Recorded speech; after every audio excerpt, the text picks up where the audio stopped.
नमस्कार, मेरा नाम आकाश सावकारे है और पिछले कई सालों से मैं टीचर्स क्रिएटर्स को हेल्प कर रहा हूं उनके ऑनलाइन बिजनेस को ऑनलाइन वीडियो के माध्यम से शुरू करने में। और लकीली ऐसा रहा कि इस पूरे एक्सपीरियंस में मैंने कई टाइप के, जैसे कोई टीचिंग कम्युनिटी हुई, यूट्यूब कम्युनिटी हुई, या फिर कोई इंडिपेंडेंट कोर्स हो, या फिर कोई एक बिजनेस ऑनर हो जिसे ऑनलाइन अपने प्रोडक्शन को, वीडियो को आगे लेके जाना है, तो ये सब मैंने किया और कई सक्सेसफुल और कई अनसक्सेसफुल लोगों को भी देखा। अब बात जो इस वीडियो में मैं करने वाला हूं वो क्या है, देखिए हम लोग क्या करते हैं, हम लोग कभी भी, सबसे बड़ी जो गलती हमसे होती है कि हम जो वीडियो देखा, जो ऐड देखा, जो किसी की इंफॉर्मेशन ली, उसके अकॉर्डिंग हमने प्लानिंग कर ली कि हाँ भैया अब कल से हम लोग ऐसा स्टूडियो बनाने की सोचेंगे या फिर हम ऐसा वीडियो बनाएंगे और इस वीडियो बनाने में हमें इन इक्विपमेंट की, गैजेट की जरूरत पड़ेगी और हम हमारा काम चालू करेंगे। तो क्या ये सही अप्रोच है? तो मैं आपको कहूँ ये अप्रोच ही गलत है, बिल्कुल गलत अप्रोच है। जैसे एक एग्जाम्पल लेते हैं, जैसे चाय सुट्टा बार के जो ऑनर है, अब वो वीडियो किस टाइप के बनाएंगे? क्लास प्लस के जो मुकुल हैं वो किस टाइप का वीडियो बनाएंगे? या फिर मैं अपने बिजनेस के लिए कैसा वीडियो बनाता हूँ? या फिर एक टीचर है, अभिनव सर है, खान सर है, या फिर करियर विल के जो राकेश सर है, वो किस टाइप का वीडियो बनाएंगे? सबका काम करने का तरीका अलग अलग है, सबका वीडियो बनाने का तरीका अलग अलग है, तो उनकी रिक्वायरमेंट, कंटेंट क्रिएशन अलग अलग है। तो कैसे आइडेंटिफाई करें? तो इसकी शुरुआत कैसे होती है ये समझिएगा। देखिए, पहली चीज आपको मैं बहुत क्लियर कर दूं, हम बोलते हैं content is a king, right? बहुत अच्छी बात है, बट आपको यह समझना पड़ेगा कि कंटेंट का प्रेजेंटेशन भी बहुत इंपॉर्टेंट है। तो content is a king, content आपके पास में है। जैसे आज मुझसे स्टूडियो के बारे में बात करोगे, भाई मैं एक्सपर्ट हूं, भारत के, दुनिया के किसी भी इंसान के सामने आप मुझे बिठाओ और स्टूडियो के बारे में बात करो, मैं कॉन्फिडेंटली बहुत सारी चीजें डिस्कस कर सकता हूं, राइट?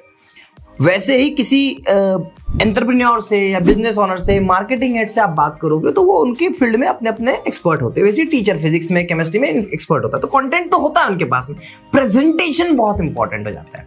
अब जब भी आप अपनी जर्नी को शुरुआत करने की सोच रहे हो तो सबसे पहले आपको बहुत शांति से बैठना है और ये सोचना है कि मुझे मेरी ऑडियंस के लिए, मेरे कस्टमर्स के लिए किस टाइप के वीडियो बनाना है। ये बहुत इंपॉर्टेंट है। अगर मैं सोचूं अभी जिस टाइप का मैं वीडियो बना रहा हूं, कई बार आप डिजिटल बोर्ड पे भी देखते हो, कई बार आप मुझे कार में शूट करते हुए देखते हो, कई बार आपने मुझे देखा होगा कि नॉर्मल किसी, जैसे मैं डाइडेक में गया था तो वहां पर मैंने एक अलग तरीके का शूट किया था। तो आपको यह समझना पड़ेगा कि आप किस टाइप का कंटेंट शूट करने चाहते हैं, उसका प्रेजेंटेशन कैसा होगा, ये इंपॉर्टेंट है। अगर आप एक टीचर है और आपने सोच लिया है कि भाई साहब मुझे तो डिजिटल बोर्ड के साथ में बनाना है, तो हम लोग आपको बोलेंगे कि भाई देखो एआई ऑफ का डिजिटल बोर्ड लो, एआई वाला डिजिटल बोर्ड है यार, बहुत ड्यूरेबल है, बहुत अच्छा है, तो आप वो लीजिए। वैसे ही अगर आप चाहेंगे कि भैया मुझे जिस तरीके से अभी मैं शूट कर रहा हूं, तो मैं बोलूंगा कि एक अच्छा सा कैमरा ले लो, आप कोई सा अपना मोबाइल से शूट कर लो। तो डिपेंड करता है कि जब आप अपने करियर की शुरुआत करें तो आपको ये प्लान कर लेना है कि आपको वीडियो किस तरीके का बनाना है। बहुत अलग अलग टाइप के वीडियोस बनाने के तरीके होते हैं। पिक्चर इन पिक्चर, जहां पे पीछे पीपीटी होती है, सामने टीचर बैठा होता है, वो एक तरीका हो गया। फिर नॉर्मल यूट्यूब के वीडियोस पे, जैसे आप हजारों यूट्यूबर्स को देखते हो कि सोफे पे बैठे हैं, पूरा एकॉस्टिक रूम है और बड़े अच्छे से वीडियो लेक्चर डिलीवर कर रहे हैं, वो हो गया। तो अलग अलग तरीका है। तो पहली रिक्वायरमेंट आपको ये आइडेंटिफाई करनी पड़ेगी कि भैया मुझे शूट किस टाइप का करवाना है। अब आप सोचो कि शूट करना है तो क्या हम किसी बाहर के वीडियोग्राफर को या किसी को हायर करके काम कर लें? नहीं, इससे काम नहीं चलेगा। जितने कंटेंट आप बनाते हो, जैसे मेरा वीडियो है, अभी मैं आज कम से कम 5 से 6 वीडियो शूट कर चुका हूं। अगर यही शूटिंग कॉस्ट मेरे लिए आज मुश्किल से 2000 रुपए एक वीडियो की कॉस्ट है, बट अगर मैं किसी प्रोफेशनल टीम को बुलाता हूं तो यही कॉस्ट 3 गुना बढ़ जाती है। तो इसीलिए अपना खुद का ओन स्टूडियो बनाना बहुत इंपॉर्टेंट है। अब स्टूडियो बनाने से अगर आप ये सोच रहे हो कि नहीं भैया पूरा रूम प्रॉपर ऐसा होगा, सब कुछ पॉलिस्टर फाइबर से लगा होगा, साउंड प्रूफिंग होगी, लाइटिंग वाइटिंग, नहीं, इतना कुछ भी जरूरत नहीं है। शुरुआत तो बेसिक से की जा सकती है। आपके घर में अच्छा सोफा है, सोफा लगा लीजिए, पीछे ठीक ठाक सी कोई अच्छी क्लीन वॉल है, वो लगा लीजिए, कुछ ऐसे कुछ अचीवमेंट्स हो तो अचीवमेंट्स लगा दीजिए। तो कहने का मतलब ये है कि आपको पहले खुद मेंटली प्रिपेयर होना है कि हाँ डाउन द लाइन अगले 6 महीने तक मैं इस तरीके का वीडियो अपने YouTube चैनल पे, अपने सोशल मीडिया प्लेटफॉर्म पे, अपने कोर्सेज पे देने वाला हूं। चाहे वो पॉडकास्ट का सेटअप हो, चाहे वो YouTube का सेटअप हो, चाहे वो टीचिंग का सेटअप हो, तब दम भरेगा। जैसे हम एक एग्जांपल लेते हैं, जैसे हमने मुंबई में एक स्टूडियो बनाया था, है ना। मुंबई के स्टूडियो में, हाँ ये स्टूडियो वही बात कर रहा हूँ जहां पर कई सारे फेमस एंकर्स आए हैं, कई एक्ट्रेस आई हैं। आप ये वीडियो देख रहे होंगे, ये वीडियो देखिए तो आपको रियलाइज हो जाएगा कि ये वो स्टूडियो है। अब उसी स्टूडियो में मैंने भी एक वीडियो बनाया कि मैंने पूरा टूर करवाया है, वो टूर के डिस्क्रिप्शन में लिंक भी आपको दे दूंगा। अब उसी स्टूडियो में हमने क्या क्या किया, उसी स्टूडियो में हमने पॉडकास्ट सेटअप बनाया, उसी स्टूडियो में हमने AI वॉफ का AI वाला डिजिटल बोर्ड लगाया, उसी स्टूडियो में हमने ग्रीन क्रोमा का सेटअप लगाया। अब ग्रीन क्रोमा का सेटअप मतलब अलग अलग टाइप के आप बैकग्राउंड बना सकते हो। अब वो स्टूडियो की कॉस्ट बहुत ज्यादा है, तो क्या इतना महंगे पे जाना चाहिए? नहीं, बिल्कुल नहीं जाना चाहिए। मैं आपको बोलता हूँ बहुत बेसिक से शुरुआत होगी, पर ये माइंडसेट बहुत क्लियर होगा कि आपको किस टाइप का वीडियो बनाना है। आपको एक बार वो सोचना है और उसके अकॉर्डिंग उस पर खर्च करना है। अब वो खर्च की कोई सीमा नहीं है, आप 10,000 से शुरू कर सकते हो, 10 लाख तक जा सकते हो। फिर आपका बजट आता है। सबसे पहली चीज जो बहुत इंपॉर्टेंट है, जो मैं अक्सर देख रहा हूं कि लोग क्या करते हैं, वीडियो देखा, डिजिटल बोर्ड खरीद लिया। भाई आपने डिजिटल बोर्ड ले लिया है, उसके बाद भी बहुत कुछ रिक्वायरमेंट है। आपको पहला ये समझना है हमें क्या चाहिए होता है। हम जैसे घर में रहते हैं, जब हम घर बनाने की सोचते हैं तो हम क्या चाहते हैं कि हमें सोने के लिए बेड हो, खाने के लिए किचन हो, ड्रेसिंग रूम हो, ये सब चीजें मिलना चाहिए थी ना। ये सब बेसिक नीड्स है ना। वैसे ही एक स्टूडियो की वीडियो प्रोडक्शन स्टार्ट करने की एक बेसिक नीड है।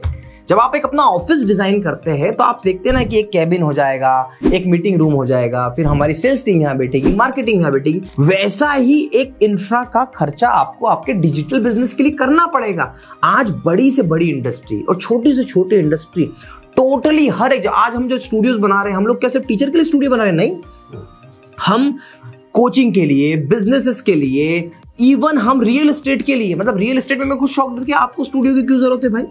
बट हाँ जरूरत है, सबके लिए स्टूडियोज बन रहे हैं। तो इसीलिए जब आप पहली रिक्वायरमेंट क्या, तो पहली रिक्वायरमेंट आप खुद अपना किस टाइप का कंटेंट शूट करना चाहते हैं वो समझें।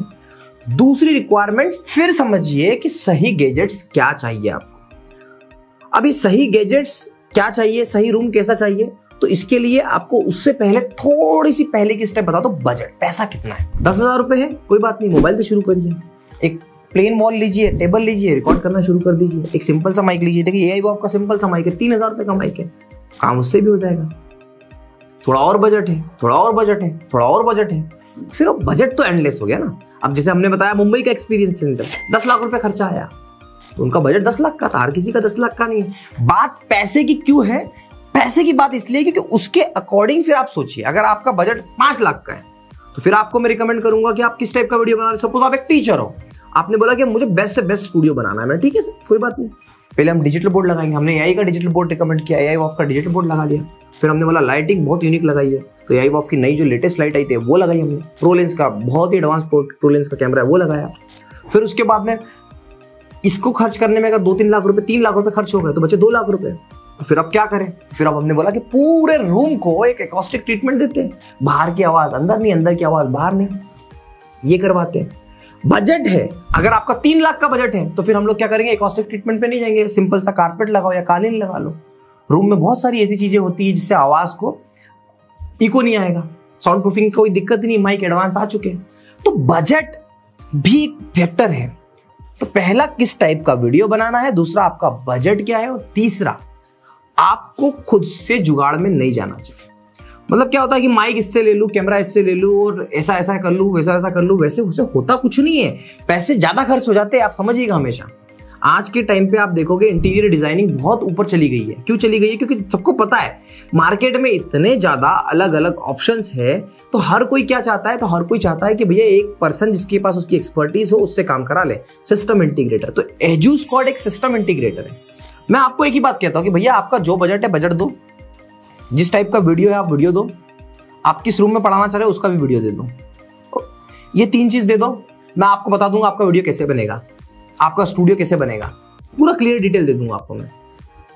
तो क्लियरिटी इतनी अच्छी हो जाती है। और हम क्यों दे पाएंगे भैया? हमको पता है, हमारे पास सारे ब्रांड्स हैं, सारे प्रोडक्ट्स हैं, और 10 लाख से ज्यादा मैं कंसल्टिंग और सब कुछ देखूं तो इतना हमने स्टूडियो सेटअप की दुनिया में काम कर लिया है, तो हमको पता है कि क्या करना है। आप सोचते हैं, आप वीडियो दीजिए कि ऐसा वीडियो बनाना है, मैं आपको 5 मिनट के अंदर पूरी डिटेलिंग निकाल के मेरी टीम दे देगी कि इतना इस तरीके से होगा ये काम। समझे, ये बहुत इंपॉर्टेंट है। आप जब खुद से माइक इधर से ले लिया, लाइटिंग इधर से ले ली, डिजिटल बोर्ड इधर से ले लिया, कैमरा इधर से ले लिया, क्या होगा इससे? इन सबको जोड़ने के लिए कोई तो समझदार इंसान चाहिए होगा। आपको पता है क्या कि लाइट जो लगती है ऊपर वो टिल्ट होके कितने एंगल पे लगेगी ताकि आपके डिजिटल बोर्ड पे रिफ्लेक्शन ना आए। आपके पढ़ाते हुए जब आप लिखोगे डिजिटल बोर्ड पे तब आपकी आंखों में उस लाइट का रिफ्लेक्शन ना आए। आपका जो कैमरा है उसकी किस तरीके से सेटिंग करेंगे। देखो, एक्सपर्ट्स के साथ में काम करने का फायदा है। और जब हम लोग एक्सपर्ट होने की वजह से महंगे नहीं है, मैं आपको मजे की बताता हूं, हम लोग एक्सपर्ट होने की वजह से अफोर्डेबल हो चुके हैं। मैं ये सारे प्रोडक्ट जो है ये बल्क में खरीदते हैं, हम लोग हजारों की तादाद में खरीदते हैं, तब जाके हमारा प्राइस बहुत अच्छा हो जाता है। तो ये डिफरेंस है। और ये कोई ऐसी चीज नहीं है, ये इतना एडवांस हो चुका है आज के टाइम पे कि आने वाले टाइम पे हमारा बिजनेस, जैसे बोलते हैं ना कि एआई आ गया तो भैया एआई का यही हो गया, वैसे स्टूडियो के बिजनेस में हम अच्छा खासा कर पा रहे हैं। कहाँ थे हम, कहाँ से शुरू करें, कहाँ पहुंच गए। वैसे जो ऑनलाइन बिजनेस आ जा रहा है वो यहाँ से शुरू हो रहा है। कोचिंग की बात कर लो, किसी भी बिजनेस की बात कर लो, जो यहाँ से शुरू हो रहा है यहाँ तक की पहुंच चुका है। कैसे पॉसिबल हो पा रहा है? इसीलिए पॉसिबल हो पा रहा है। तो भैया स्टूडियो को, कंटेंट को, अपने प्रोडक्शन को वैल्यू दीजिए, बहुत वैल्यू दीजिए। आप नए नए ऑफिस बना रहे हो एक जगह, इसकी भी दीजिए। आप नई नई कोचिंग बना रहे हो, क्लासरूम बना रहे हो, 1-2 क्लासरूम स्टूडियो को भी दीजिए। जरूरत पड़ेगी, मजबूरी में आओगे। आज इच्छा से नहीं आओगे ना, कल मजबूरी में आओगे। हालांकि आप सब इच्छा से आना पड़ रहा है, और जिसको मजबूरी में आना था वो तो सक्सेस ही नहीं हो पाया। तो जब इच्छा से काम हो सकता है तो उसे इच्छा से करिए, मजबूरी में मत करिए कि पता चला कि कॉम्पिटिटर ने हर जगह से ऑनलाइन 12 बजा दिए, अब मजबूरन हमें घिस पीट के ऑनलाइन आना पड़ रहा है। मोरल आपका 90% वही डाउन हो जाता है। तो एक क्लियर चीज़ है जो मैं अक्सर मेरे कस्टमर के बीच में फेस करता हूँ कि कोई प्लानिंग नहीं, कोई रोड मैप नहीं, स्टूडियो सेटअप को लेके बस देखा, डिजिटल बोर्ड ले लिया, कैमरा उसका ले लिया, ऐसा कर लिया, काम चालू कर दिया। ऐसा मत करिए, बहुत नुकसान होता है। मैं बीच बीच में जब इसे प्रोजेक्ट में जाता हूँ तो मेरे लिए भी मुश्किल होता है और उसके साथ साथ आपके लिए भी मुश्किल होता है। कई बार कई लोगों का लॉस देखता हूँ कि 5-5 टाइप के माइक खरीद लिए, 4-4 टाइप की लाइटें खरीद लिए, तब भी आउटपुट नहीं आता है, क्वालिटी नहीं आती है, मज़ा ही नहीं आ रहा है बनाने में। भैया सेटअप कैसा होता है? ऐसा एक बटन दबाया कि सीधे रिकॉर्डिंग चालू। वैसे सेटअप में कंटेंट बनाने में मजा आता है। इतने बिजी शेड्यूल में मैं कंटेंट कैसे बना पा रहा हूं? थैंक्स टू माय टीम, कि वहां से एक क्लिक पे रिकॉर्डिंग स्टार्ट हो गई। उसके बाद में हम सिंपल गए, एडिटिंग वाले को दिया, एडिटिंग वाले ने एडिटिंग कर लिया। अगर आपको रिकॉर्डिंग करने में ही पहले इतना तीन टाम झाम करना है तो भाई साहब 20-25-50 लोगों की टीम लगेगी, तब जाके ऐसा कंटेंट बनता है। फिर तो भैया ऐसा स्टूडियो बनाओ जो सिंगल से आप स्विच करो, रिकॉर्डिंग एक क्लिक पे ऑन करो और काम चालू हो जाए। ये इतनी इंपॉर्टेंट चीज थी। देखने वालों को लगेगा कि मैं किसी हार्डवेयर को, अपनी सर्विस को पिच कर रहा हूं, पर नहीं, मैं आपका पेन पॉइंट है, ये आपको पता चलेगा बनाने के बाद में, तब आप परेशान होंगे। आशा करता हूँ आप मेरी बात को समझेंगे और जो बार बार नंबर आपको आ रहा है उस पर आप मुझसे डायरेक्टली कंसल्ट कर सकते हैं अगर आप सच में वीडियो प्रोडक्शन को लेके बिल्कुल सीरियस है तो। आशा करता हूँ ये वीडियो आपको पसंद आया होगा। Thank you so much for watching.